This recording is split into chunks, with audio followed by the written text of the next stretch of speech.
Combien de personnes sont d'accord avec ce classement-là, les boys? Parce que moi, je vais dire quelque chose que je vais peut-être perdre des fans, ok? Mais vous savez que moi, j'ai toujours priorisé l'opinion réelle que j'ai et non l'opinion qui va faire le plus plaisir à la majorité, ok? Mais je pense que je vais perdre beaucoup de fans. Mais c'est pas grave. Boys, moi, je pense qu'il n'y a aucune chance que Lamine Yamal gagne le Ballon d'Or cette saison. Aucune chance. Pratiquement aucune chance. Si le PSG gagne la Ligue des Champions, c'est pas qu'il y a aucune chance. C'est que Dembélé est Ballon d'Or. C'est un fait. Ok, il y a rien pour discuter. Le fait que Dembélé est Ballon d'Or si le PSG est champion de la LDC. Ok? Si l'Inter gagne, là, c'est débattable. Mais boys, Lamine, ça va être un joueur générationnel. Est-ce que Lamine peut être considéré comme le meilleur joueur du monde? Oui. 100%.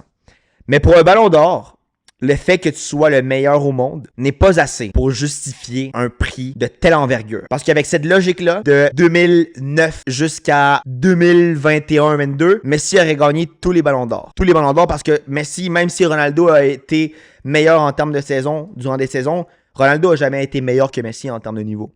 Donc, avec cette logique-là, Messi aurait mérité tous les Ballons d'Or. C'est pas ça la question.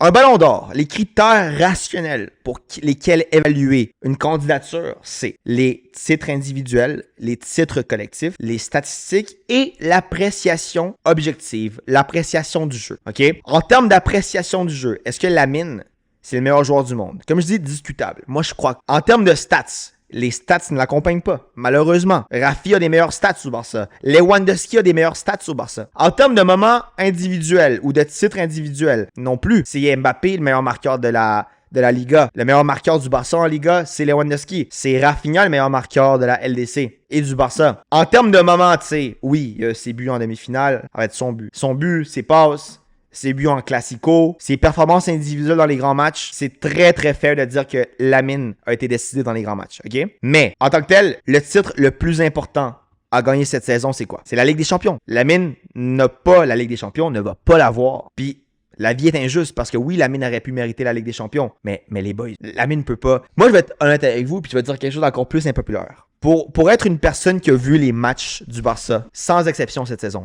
même quand j'étais en voyage, j'ai pris le temps de regarder les rediffusions complètes des 90 minutes de tous les matchs du Barça. Pour moi, Lamine, c'est même pas le meilleur joueur du Barça cette saison. Est-ce que c'est discutablement le meilleur? Oui. Mais le meilleur, c'est qui pour moi? Honnêtement, les boys, vous savez que j'adore Lamine. Puis je comprends que la hype de Lamine, c'est une hype qui est très rationnelle parce que on se dit que comment c'est possible qu'un joueur de 17 ans joue comme un vétéran de 28 ans puis fasse danser n'importe quel défenseur du monde. Puis comme je dis, est-ce que Lamine, c'est le meilleur ailier du monde? Pour moi, oui. Mais le Ballon d'Or, c'est pas ça. Le Ballon d'Or, c'est pas ça. Le Ballon d'Or, c'est le titre qui définit qui est le meilleur joueur de cette saison-là.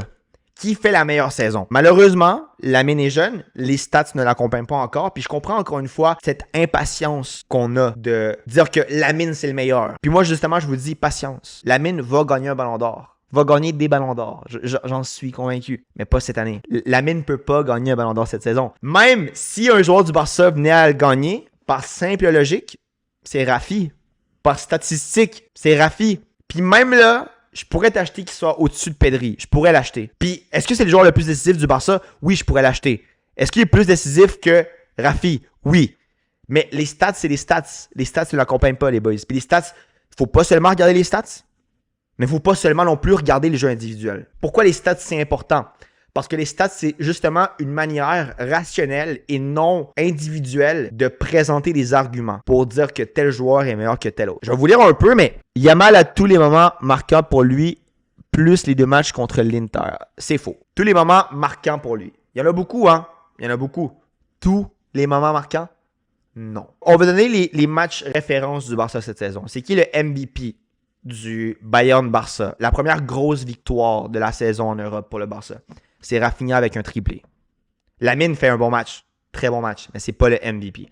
C'est qui le MVP du premier Classico? C'est Lewandowski. Lamine marque puis fait un match incroyable. Mais Rafi marque aussi. Right? Un autre match référence. Contre l'Inter, le match aller, c'est qui le MVP? C'est Lamine. 1000%. Le match retour, c'est qui le MVP?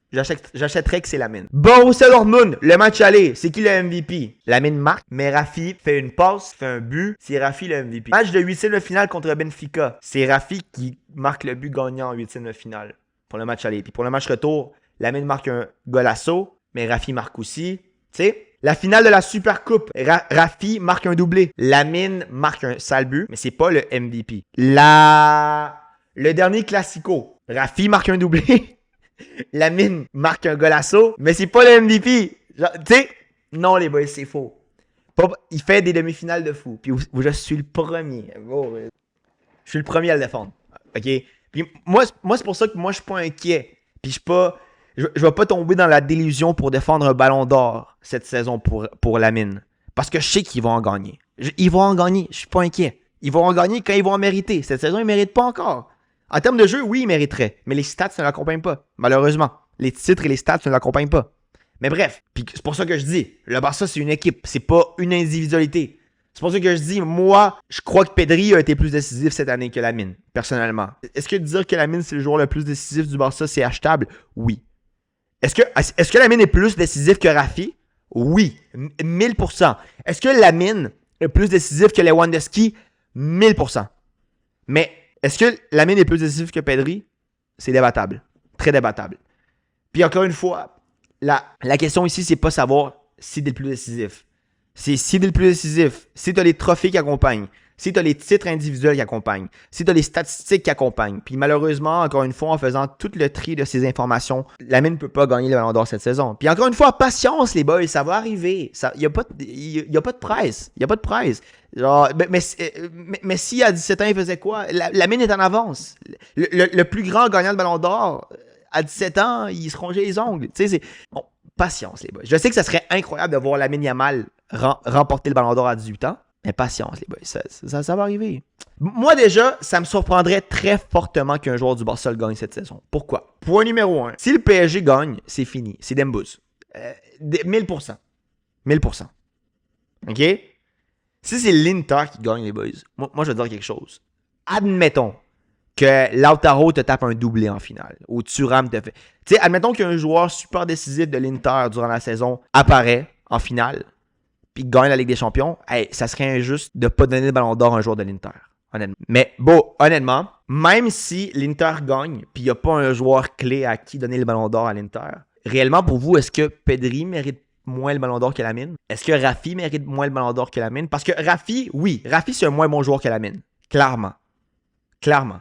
Mais les stats de Rafi, bon, c'est le meilleur marqueur de la Ligue des Champions, puis il va jouer un match de moins, puis il y a beaucoup moins de matchs que potentiellement les autres buteur de la Ligue des Champions. Fait que je comprends que le monde est excité par Lamine, mais les boys, il faut être rationnel. Lamine ne va pas gagner le Ballon d'Or cette saison. Puis c'est correct. C'est correct. Le Ballon d'Or, c'est pas le prix MVP de LDC. Non, effectivement. Le Ballon d'Or, c'est le prix à savoir qui a fait de la meilleure saison. Puis pour savoir qui a fait de la meilleure saison, il faut que tu regardes c'est quoi la compétition la plus décisive pour la saison qu'on parle. Il y a des saisons où c'est quoi? C'est l'Euro, comme la saison dernière. Rodri la gagne d'ailleurs avec cet argument-là, même si je suis en désaccord. Rodri la gagne pour ça. En 2022, c'est quoi la compétition la plus importante? C'est la Coupe du Monde. Messi gagne le Ballon d'Or en raison de la Coupe du Monde. Donc bref, aujourd'hui on est en 2025. C'est quoi la compétition la plus importante de 2025? C'est la Ligue des Champions. Donc justement, oui, c'est pas à chaque année le meilleur joueur de la Ligue des Champions ou le joueur le plus décisif en Ligue des Champions qui gagne la Ligue des Champions qui gagne le Ballon d'Or. Mais cette année en 2025, c'est la compétition la plus importante.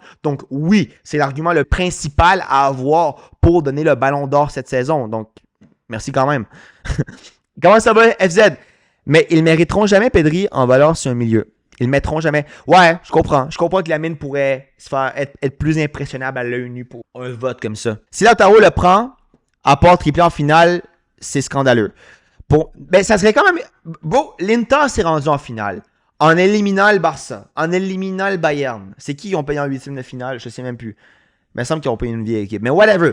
Ça serait injuste que, admettons, un joueur référence en finale te fait une performance de fou, puis l'Inter réussit à battre 3 favoris de la compétition comme le Barça, comme le PSG, puis comme le Bayern, puis qui gagne même pas le Ballon d'Or. Tu sais, ça serait injuste. Fait que, honnêtement, l'Inter, s'il gagne la Ligue des Champions, puis un des joueurs références de l'Inter brille en finale, il y a des arguments pour lui donner le Ballon d'Or, honnêtement. Mais bref, on se rentrera pas là-dedans parce que c'est vrai qu'en ce moment, il n'y a aucun joueur de l'Inter qui est dans le classement, puis moi, je pense que c'est fair, right? Il n'y a aucun joueur individuel de l'Inter qui est incroyable. C'est surtout une équipe qui a une bonne cohésion, puis a un style de jeu très, très italien de jouer derrière, puis aller te punir dans une seule occasion qu'ils ont. Mais bref.